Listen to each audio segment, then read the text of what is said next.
कालची अंबरनाथमधली विद्यार्थी व्हॅनमधून पडण्याची घटना ही अत्यंत दुर्दैवी आहे.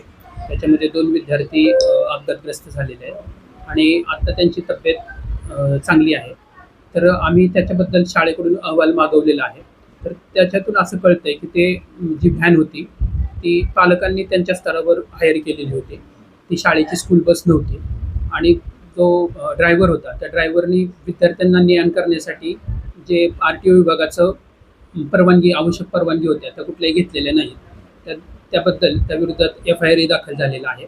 अशा घटना पुन्हा घडू नयेत म्हणून आजच अंबरनाथ तालुक्यातील सर्व शाळांसाठी शासनाच्या मार्गदर्शक तत्त्वांना पालन करण्यासाठी पुन्हा एकदा परिपत्रक काढण्यात येईल आणि ह्या संदर्भात आर-टी-ओ विभागाशीही पाठपुरावा करण्यात येईल.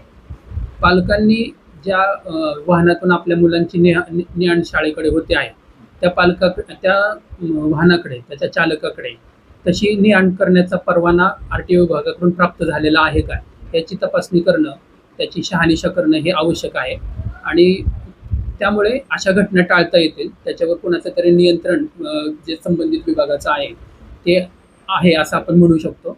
त्यामुळं पालकांनी याची पूर्णतः खबरदारी घ्यावी. प्रत्यक्ष स्थळावरती भेट दिल्यानंतरची जी स्थिती आहे ती मी पाहून त्याचा अहवाल शिक्षणाधिकारी प्राथमिक आणि माध्यमिक यांना पाठवेन.